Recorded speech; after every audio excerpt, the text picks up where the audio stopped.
Entropy sounds complex, but it's really just a measure of disorder. Picture your bedroom perfectly tidy as low entropy. There's only one way for everything to be in place.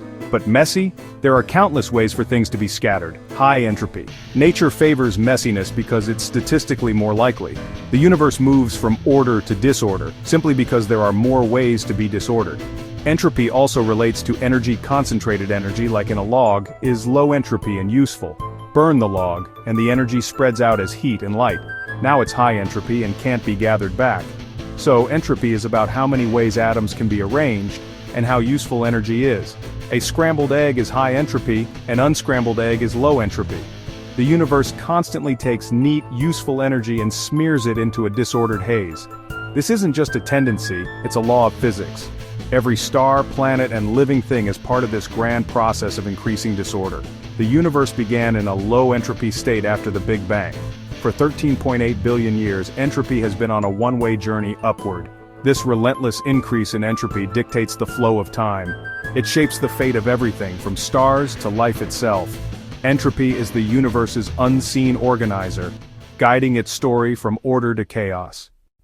The second law of thermodynamics says the total entropy of an isolated system can never decrease. Since the universe is isolated, its entropy always goes up. That's why things break, not unbreak. Why coffee cools, not heats up on its own. Take a hot cup of coffee, its energy is concentrated, low entropy.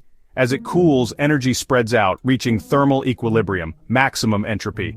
You'll never see a cold coffee spontaneously heat up. Drop an egg. It shatters, moving from order to disorder. The pieces won't reassemble themselves. The transition is one way. This is the second law in action, right in your kitchen. This law gives time its direction, the arrow of time. We remember the past because entropy was lower. The future will always be more disordered. Every action, from burning fuel to digesting food, turns low entropy energy into high entropy waste. Life creates local order, but increases disorder in the universe overall.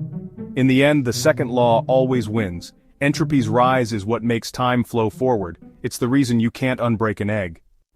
The universe's journey to maximum entropy unfolds over unimaginable timescales. We live in the stelliferous era, the age of stars. Stars increase entropy by fusing elements and spreading energy as light and heat. But star-making gas is finite. In about 100 trillion years, the last star will die. The degenerate era begins. Only white dwarfs, neutron stars, and black holes remain, slowly cooling. Eventually, even protons may decay, leaving a ghostly sea of particles. The black hole era follows. Black holes dominate, swallowing remnants and holding vast entropy. But black holes aren't eternal. They evaporate via Hawking radiation, leaking particles over eons. After the last black hole evaporates, the dark era begins. No stars, no galaxies, just a cold, dilute soup of particles. The universe reaches maximum entropy, heat death. No more structure, no more change, just eternal stillness. The cosmic story ends in silence. Black holes aren't just cosmic vacuum cleaners, they're the universe's ultimate entropy machines. When matter falls in, all its structure is lost. Only mass, spin, and charge remain. Black holes have the highest entropy for their size, true disorder giants. Bekenstein and Hawking showed a black hole's entropy is tied to its event horizon's surface area. As black holes grow, their entropy skyrockets, locking up most of the universe's disorder. But Hawking discovered black holes emit faint radiation, slowly evaporating. This process takes unimaginable time. Supermassive black holes could last 10 circumflex 100 years. As they evaporate, their concentrated energy becomes a diffuse, high-entropy bath. Eventually, all order is erased. No energy gradients remain. Even white dwarfs and neutron stars may evaporate through quantum effects. The universe's final act is a cosmic messing up on the grandest scale. Heat death isn't fiery, it's the ultimate freeze. The universe will be cold, dark, and empty, just above absolute zero. All energy will be spread so thin it's useless. In this state, everything is in perfect thermal equilibrium. No temperature differences, no work possible. Life and thought require energy gradients. In heat death, both are impossible. Only a diffuse soup of particles remains, drifting through the void. Interactions become rare, nothing new ever happens. The arrow of time loses meaning. No more change, no more events. This is the likely fate of our universe, dictated by the second law and cosmic expansion. It's not a dramatic end, but a slow, quiet fade. The universe's story closes with a whisper, not a bang. Eternal stillness is the final chapter. Heat death is the leading theory, but other endings are possible. If dark energy behaves differently, the universe could end in a big rip.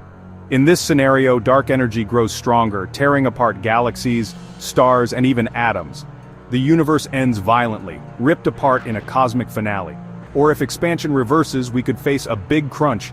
Everything collapses back into a hot, dense point. Some theories suggest a big bounce. The universe contracts, then rebounds in a new Big Bang, but each cycle would increase entropy, making endless cycles problematic. Current evidence points to accelerating expansion, so a crunch or bounce seems unlikely. The universe's fate depends on dark energy's true nature. For now, heat death remains the most probable ending. But the cosmos still holds surprises. Why can't you remember tomorrow, or unbreak a glass? Entropy is the answer. Time flows forward because entropy increases, the arrow of time. The universe began in a low entropy state, allowing order to grow and complex processes to happen. Energy flows from order to disorder, driving all activity and our sense of time. If the universe reached maximum entropy, time would lose meaning. No difference between past and future. Every swirl of milk and coffee is a tiny demonstration of the arrow of time. Our memories and existence are temporary byproducts of a universe running down. The arrow of time is a cosmic story written in the language of entropy.